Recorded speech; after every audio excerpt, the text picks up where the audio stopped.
I am incredibly excited today to bring you, oh, you don't get to see her that much yet, the incredible Jess Bryar. Not only has Jess created an unbelievable career in an industry that is not always hospitable, but she's been a friend of mine since we girls, no, we were in our 20s. It was rough. She is currently the national channel director um, of one of the largest global carriers, where she works on strategic channel partnerships. And the best thing is she's not the anomaly in this sales world. She's no longer the only woman in the room. From a strong female leadership to building a team of her own that is all female, Jess is part of the change. Before this role, she was the global account manager for the central region, where she helped multinational companies with their global connectivity, security, telecommunications, and SD-WAN solutions. She was also sales director of cloud solutions for Sandler Partners, formerly X4 Communications, where she helped clients move all of their sexy things like their network and their storage and their emails and other applications to the cloud. Don't kink shame, Marie. But it's so sexy once it's there. Prior to Sandler's, Bryar worked at various technology companies ranging from managed service providers to private cloud manufacturers. Additionally, Jess has been featured in the book, How to Be a Woman in Technology. She is the current operations chair for Cloud Girls, a nonprofit technology group which helps out women in technology and mentors the next generation. She's currently kicking it large in Chicago with her Rescue Pity, and we are so happy to welcome the incomparable Miss Jess Bryars. Welcome. Welcome. Hello. That is quite an intro. Thank you. Thank you for joining us. It has been a dream of mine to have you on my podcast. Thank you. Because I am slightly weird and you are one of my favorite humans, which means that I kind of just like hanging out with you, which is why this is a Clutching Our Pearls after hours experience. I wore my pearls just for you. I got to be on brand. I love it.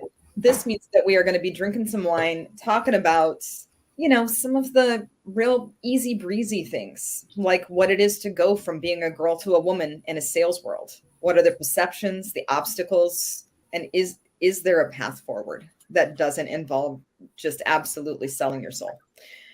So, Jess, I want to start out by finding out a little bit more about, well, I said about as many times as I could.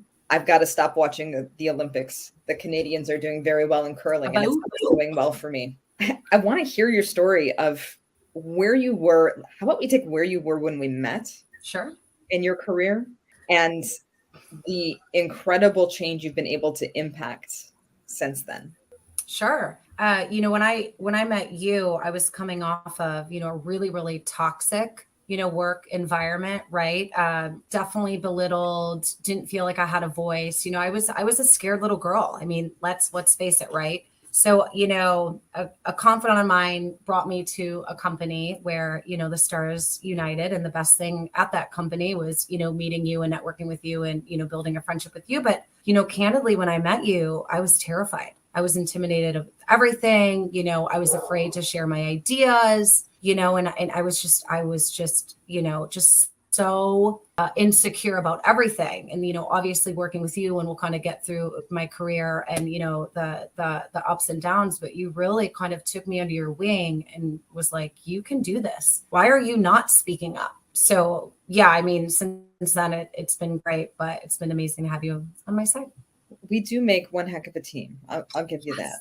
Yes. So, and I remember very clearly when we met, because for those of you that listen to this podcast and have not seen me in real life, I am 5 foot even. I've been trying to grow a couple of inches for the past 15 years. I think I'm almost there. Jess is not 5 foot. Jess is a bit taller than me, which most of my dearest friends tend to be. For some reason, I like to look up a lot. And I can remember meeting you and seeing these incredible qualities in you, and knowing that you didn't see them in yourself yet. And then when we would work together, you would take things in to such an emotional level that there was no choice for you but to shift, because you were not going to fail at this. Yes. What gave you that drive? You know, it's just one day a switch turned on, right? And I think it was just a culmination of, for years into my career, I kind of just sat there, right? I never really felt like I had a seat at the table. And I think it was just a symptom of years and years of keeping my mouth shut, quite frankly. And then leaving a meeting thinking, we should have done this, we should have done that, we should have done that. And then just beating myself up for not saying what I wanted to say, right? So I think quite frankly, I was just sick of it. And I was just fed up with it. And quite frankly, I was sick of, my paycheck being contingent on, my peers and my leaders, pushing me down. Like, I worked for commission. So I think one day I was just like, I need to make money. Like, this is not okay anymore. And I think, when you get so beat up in your career, right? And I was beat up, right? I wasn't born into technology. I kind of transitioned into it, quite frankly, out of desperation. Did the corporate finance thing, pretty darn good at it, but it was not a time when finance was considered important during 2008. So my company filed for bankruptcy, and I needed a job, so I tried sales. And I needed to make money, and I needed to control my own destiny. And after years and years of something not working, I think I just, at the end of the day, I was so desperate. I'm like, hey, if this doesn't work, I will pivot. But that's kind of when I gained my voice, because I'm like, what are you going to do? Fire me? Like, I will find something else. And it wasn't until that moment where I was like, hey girl, like, you need to pay your student loans, like, you need to do you. It all kind of shifted, right? And I do wholeheartedly believe that you played, a large contributing factor to that, because all of my coworkers have always been men. All of my leaders have been men, right? And so now I have this amazing opportunity where, at the time your PE company, acquired the company I was working at, where you were like, you can speak, you can do this. Hey, Jess, why didn't you bring that up? We talked about this before the meeting. How come you didn't say that? So I think, just having an ally on my side, letting me know that I can have a voice, really just kind of, springboarded me from there. So I think you have to get asked those questions. Why aren't you talking? Why aren't you speaking up, from a powerful woman? Because you have to ask yourself, why aren't I speaking up? And then, but also when we do, I was in IT for 13 years. When you do, you can get punished in different ways. So we're taught not to. And then when we break through that wall, we get punished for it. So have you ever experienced anything like that? Oh, getting punished? Is that a leading question? Oh, yeah. Gosh, all the time. I mean, yeah, it was more so, my, leaders didn't want me to derail a meeting, right? I take a different approach to sales and strategy. I like to come in more strategic, ask questions, what's working, what's not working, right? And I think in the atmosphere and environments that I was in, it was just sell, sell, sell, push, push, push, right? ABC, always be selling. And my brain didn't work that way, right? I was, in my opinion, like an ethical, honest salesperson. Like, hey, you don't need this. Knowing that if I am transparent and I'm real, it'll pay dividends, right? And it has, people still come back to me, for advice and consultation. But I think, it was just more so people don't want you to derail their task. But if you actually take a look at sales, it's not their agenda. It's what the customer needs, right?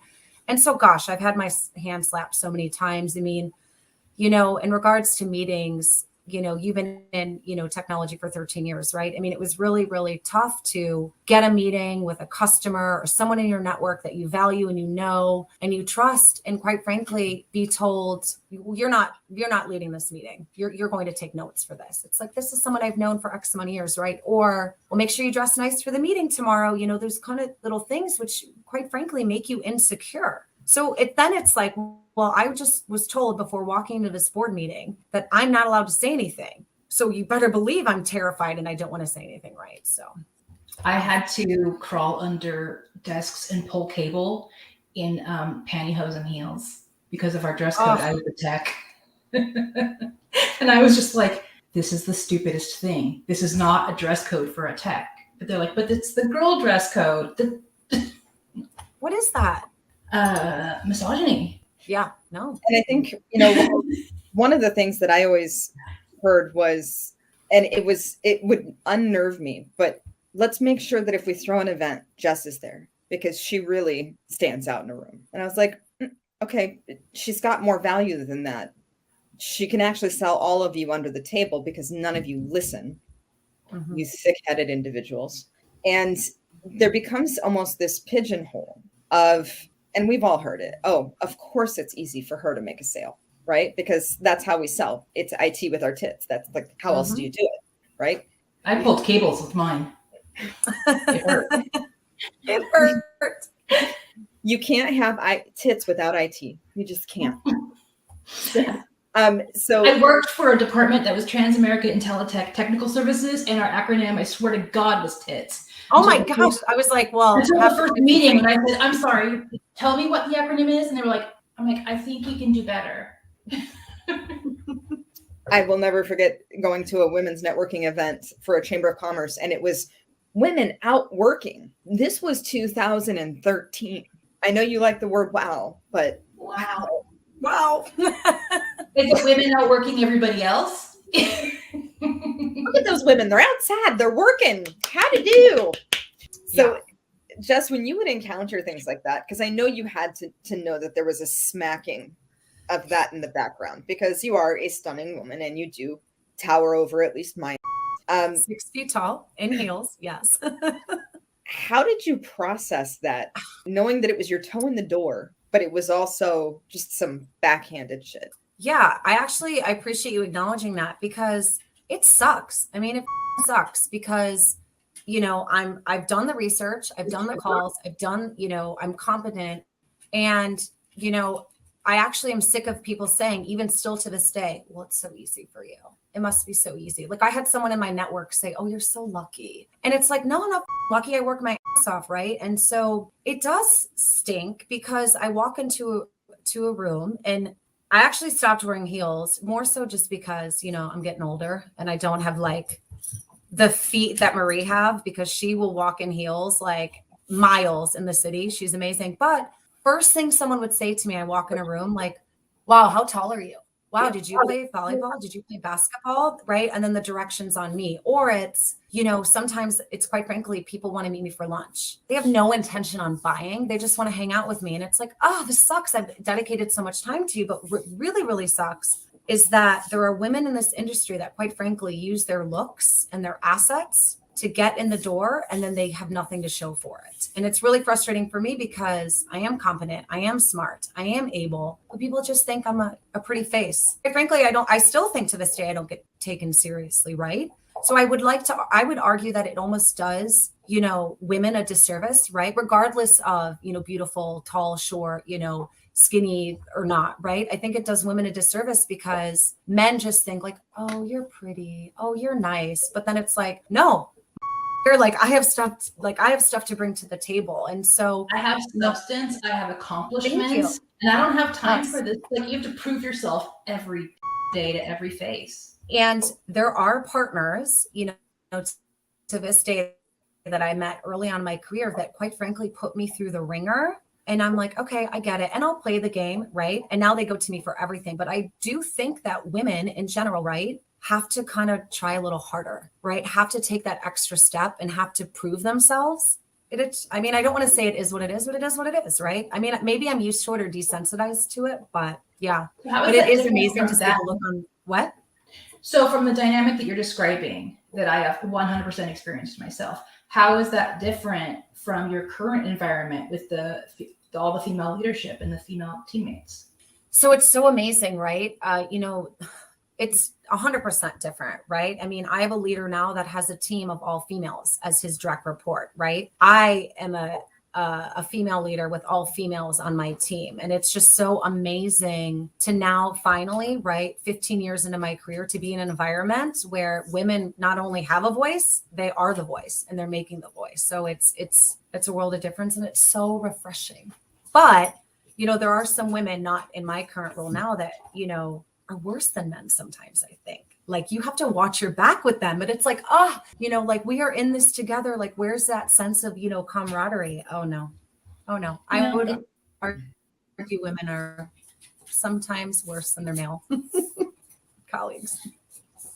I've thought about that dynamic so much. I grew up in a religious cult.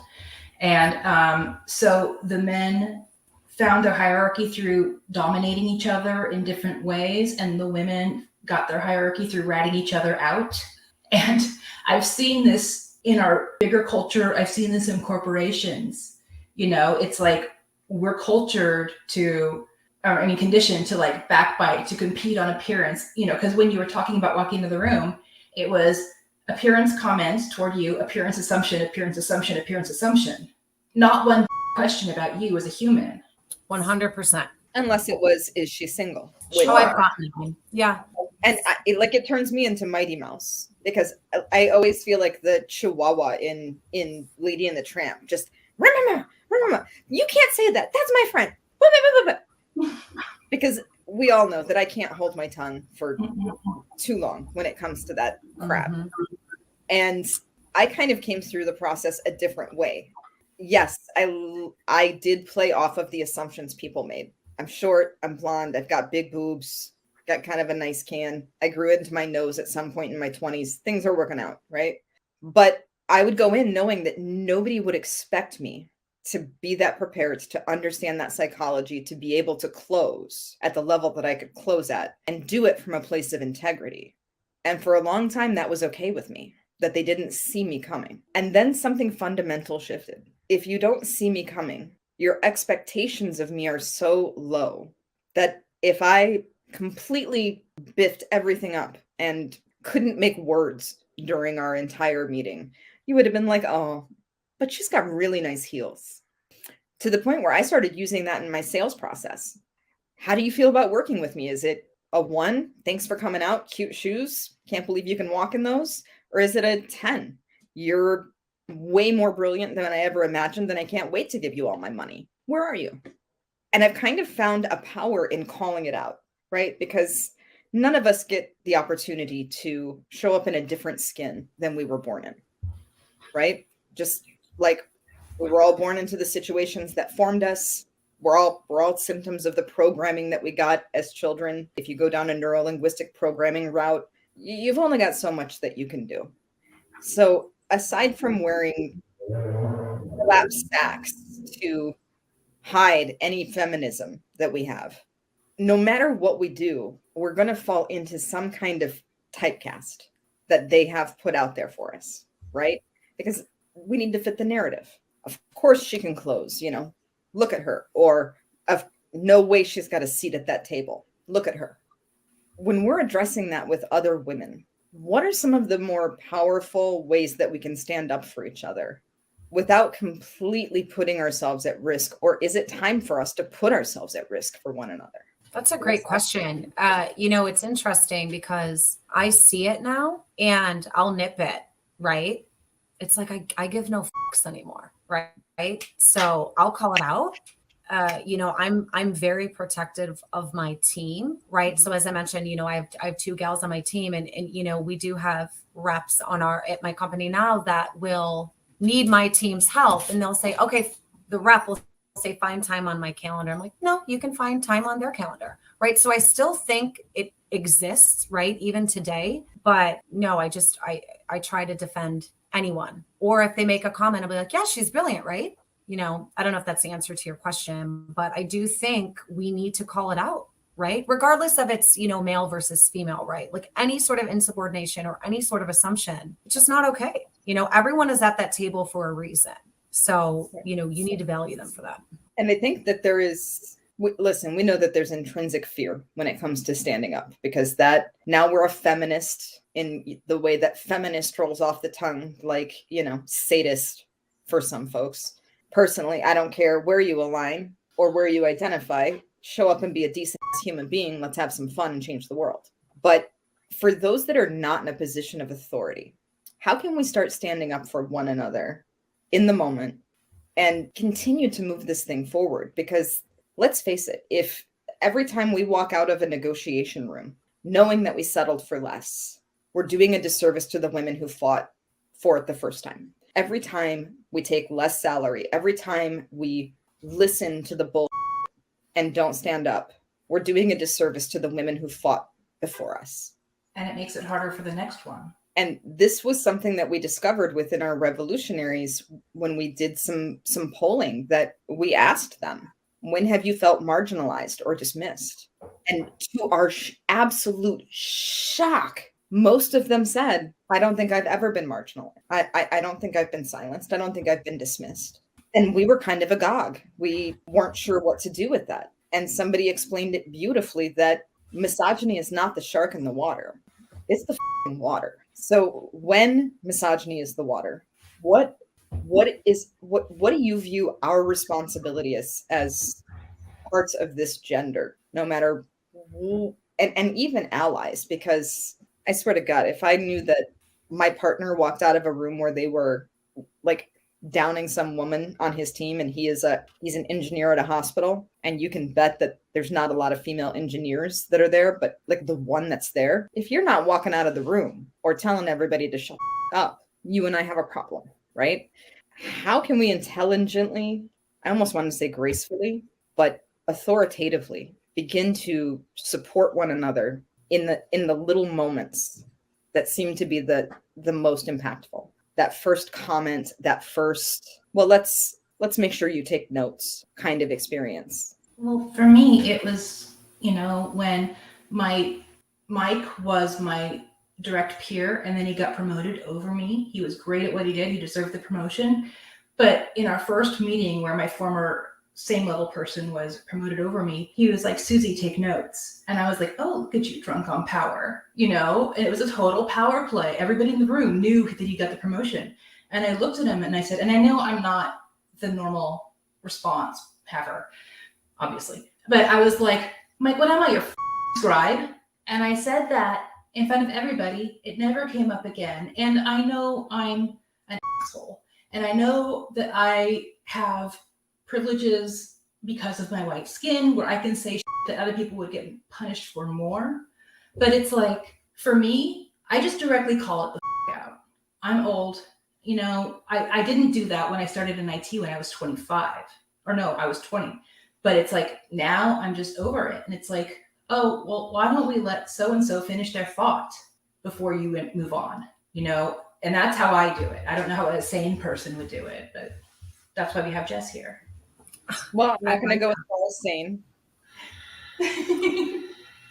Yeah, I don't know if I have, I love that that was your kind of like first reaction, like, I'm not your fucking scribe. Yeah, I don't know. I feel like if it were to happen now, I don't know how I would react. I'd probably do it in a private setting, say, are you fucking kidding me? Right. But I'm so sensitive to this that I won't even ask my team to take notes for me. Right. Because it's just like, we're all adults and business professionals, like, take your own notes. Right now, if it's a symptom where I'm running a meeting, I'm on a WebEx, I'm presenting, I will say, hey, can someone manage the Q&A box for me and, just document next steps? I feel like that's appropriate. But yeah, we're no one's scribe, right? But I'm interested, Marie, how would you handle that? Because I haven't had to experience it for like 10 years. I don't know. I would probably not have a good poker face and have like, what the?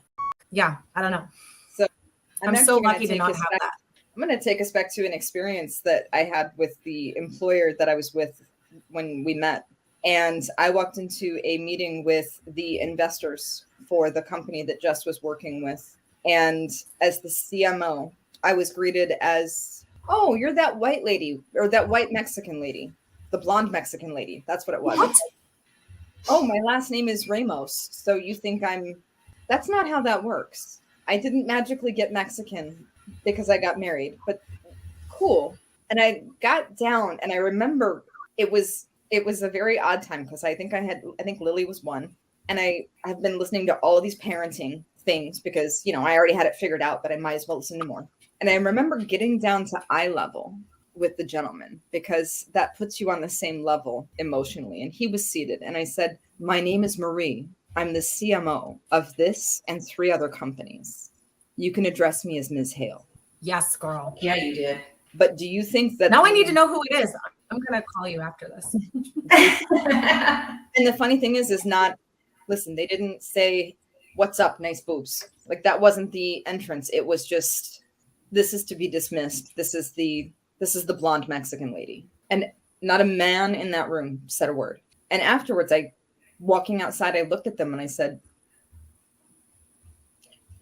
you've brought me in as a CMO.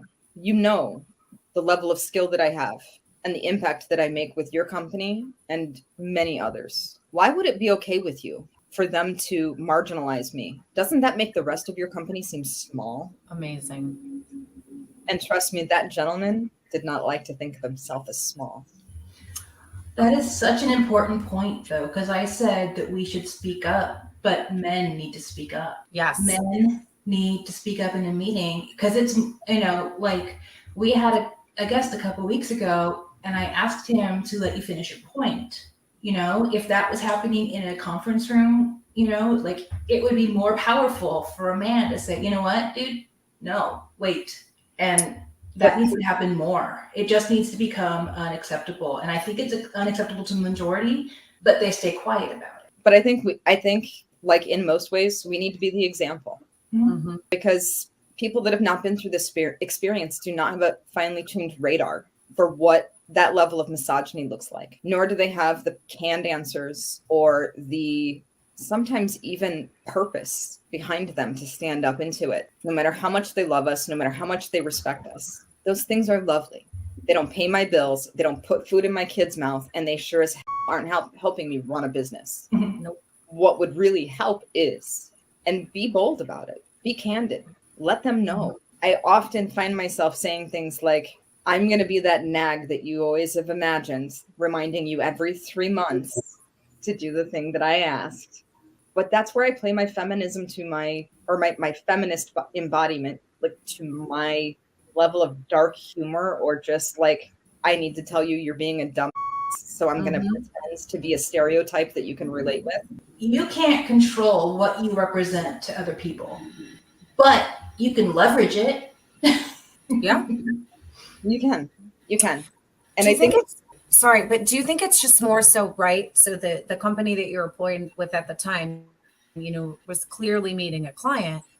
Do you think it was more, oh gosh, we don't want to offend the client, right? We don't want to stick up for Marie, right, in front of the client. But then I would argue, do we even want that customer, right? I'm with you. And for those of us that are business owners and are in that position, that's great. But unless you have that company there that supports you and that says at 100%, you're not speaking to my staff that way. This is not how this works.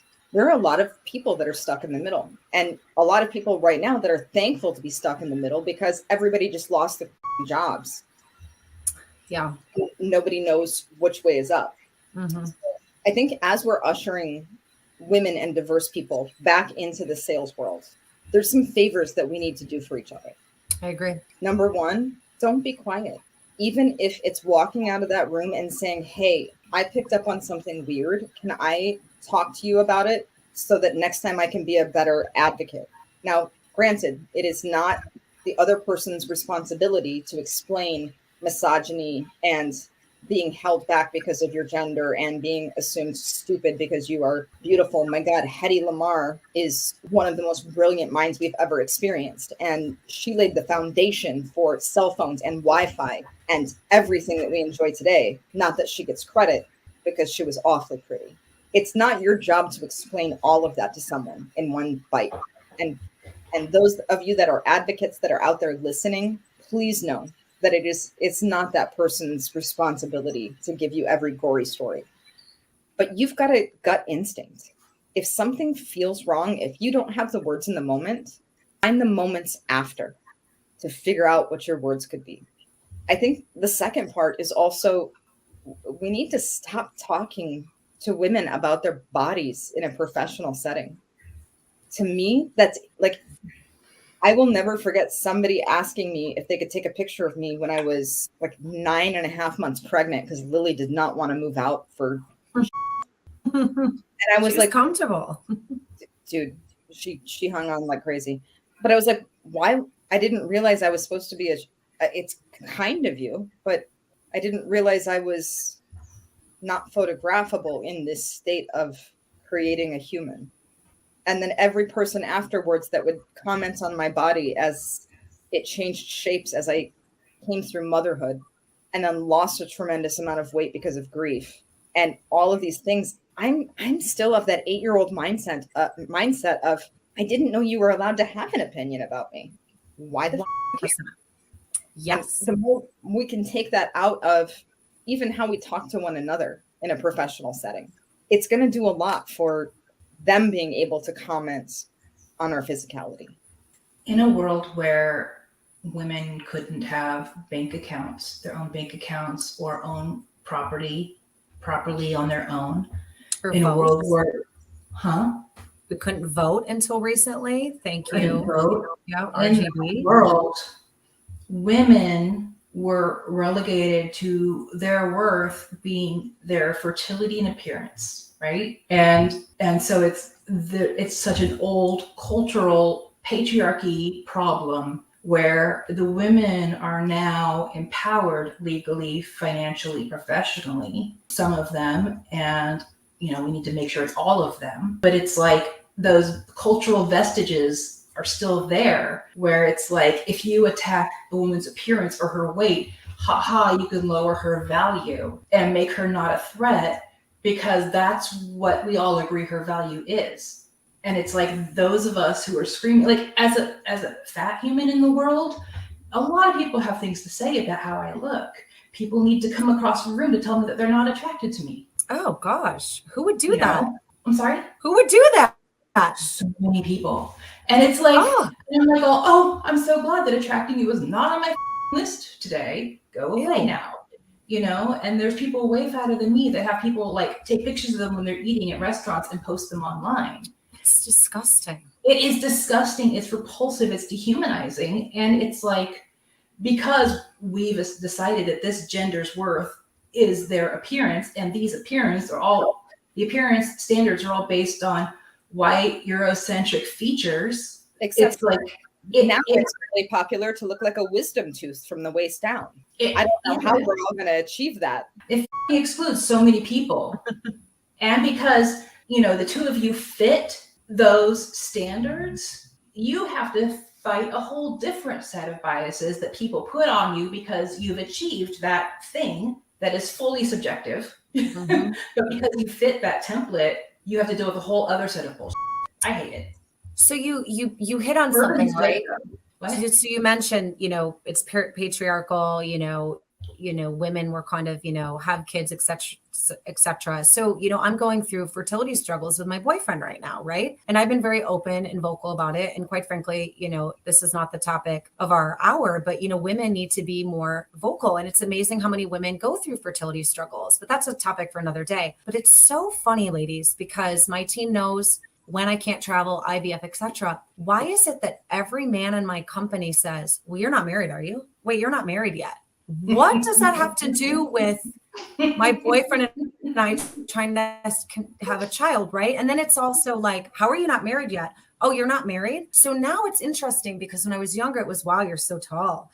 Wow, right? Now it's moved in from you're so tall to, oh, you're not married. I noticed you didn't have a ring. You're unowned. I'm sorry. Is that a problem? Like, am I damaged goods because I'm, approaching 40 and not married yet? Like, I'm sorry. We found a feral one. So crazy. And I don't think that transmits to technology. I think it's just like women in general, right? Regardless of business, it's like, oh, you poor thing, you're not married. What was that movie where she's talking to her mom and she says, Mom, being single is not oh God, what did she say? Like, being single is not a lifestyle choice. Like, this is just where I am. Stop talking about me like I'm dead. I'm just like, why is this a thing? It's just, or like you failed. You've gone off script and we're all going to judge you. Yes. I'm having a child out of wedlock because like, my boyfriend has cancer and it's just not in our cards to get married right now. Thank you so much for judging me. Please. Can I chime in on that? Please. You're unmarried and you're 40-ish. You must have given up your ability to have children or get married for your career. Oh, so I get that one too. I'm not 40 yet, girl. I'm close. All right. I know. I was I asked you. Yeah, it's like, oh, so she's not married yet. I have to make an excuse for her. It's because she's career driven. Right. Oh my God, are we doing a misogyny rapid fire round? Yes, bring it. Okay, I got hey, I heard that you're queer. Want to come home for a 3-way with my girlfriend? From every tech in the department. Stop. Except for one. Okay, next. That is a special kind of ew. I was running late to work, and Gary, the boss that I blog about on our blog on forwardrevolution.com, I came in late and I had like a little bit of toothpaste here, and he goes, "You're late, but at least he had a good time." Oh, all right. I'm gonna back you up, girl. Okay. So the Twin Towers are coming down, and I had driven from Berwyn to Northbrook. Anybody that lives in the Chicagoland area knows that that's just a stupid drive. I had no business making. And I'm sitting there at my desk, and the first person walks into the office, and I said, the second tower has just been hit, as well as, and the Pentagon is on fire. And he said, you shouldn't listen to that kind of news. It's not good for you. It took them a full 3 hours to believe that I was telling them the truth. Oh, And then we were told, you're probably safer here. What we really need to do for this country is to keep working. You're like Rosie the Riveter. I know you can do it. They didn't believe you because of it came out of your lady mouth. insane. Mind you, this was the company that at 22, I outsold the entire sales staff as a secretary. Of course you did. But it's that constant tapping on the head. I'm 5 feet tall. They can tap on my head. Kind of sucks. But good girl, look what you did. And That's insane. Is a lot of the reason that I am completely unemployable. I'm not going to play your reindeer games. I'm not going to jump through hoops to make you feel better about yourself until I can achieve what I know I can achieve, or until somebody believes that my vision has value. It has not always been an easy road to walk. Jess, it impresses the shit out of me that not only did you hang in there for everything that was stacked up against you, but that by all KPIs available, you are fucking killing it. Well, thank you. And one of the top women in IT sales in the country, mind you. So for all of the moments you had to weather, for all of the lessons that you had to learn, whether you wanted to or not, if you were to encapsulate what would be helpful to the young woman or the woman who has been there and is having to start all over again because she was let go during the feminine recession and lost 5 years for every 6 months that she was out. What are your words for those? My words are don't give up, right? You have resources now. There are women that I am so lucky to know and brush shoulders with that, quite frankly, have made the path for me, right? And I am just riding their coattails. So, don't be afraid. Do not, think that what you're going to say is dumb. Just go for it, right? Like, give no fucks and go for it. Because I will tell you, if you get fired for having an opinion, I will happily hire you. Give me a call.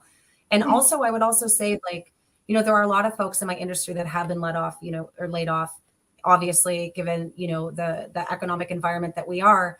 And one thing I would encourage all of the ladies to do is don't settle, right? I know that there might be financial constraints and you have to take something, totally get it, but really hold out for something that's valuable to you. Because what I find that if you just take anything, you'll have this subconscious that you're almost grateful and indebted to the company, and you'll sometimes lose your way, right? It's kind of that misogyny, that subconscious, I hired you, I saved you, I grabbed you when you were unemployed. So I would just say hold out for something that really, really is passionate for you and run with it and kill it and leave bodies along the way. Okay, hashtag leave bodies along the way. Guys, if you want to connect with Jess, which you should, you can find her at Jess Bryar, Bryar on Twitter, and at Jessica Bryar on LinkedIn. She is absolutely inspirational, and she is a beautiful soul inside and out that I have been blessed to count as a friend since we were closer to 20. I'm like, at least a decade. How long has it been? Don't make me count. I won't make you count. I'll just remind you of that one fateful airport. So for those of you that are joining Clutching Our Pearls for the first time, you know what you need to do. Go go give us a review. Go give us a good review. For those of you that have been listening and following our journey of sheer badassery, Jess Bryar and Susie Shattuck are two women that you need to have on your list of badasses. I know you all have a Twitter badass list. Go put them on it. Thank you all so much for joining us again for another episode of Clutching Our Pearls. We promise to continue to bring you topics that you care about and people that are worth following. Let's change the world.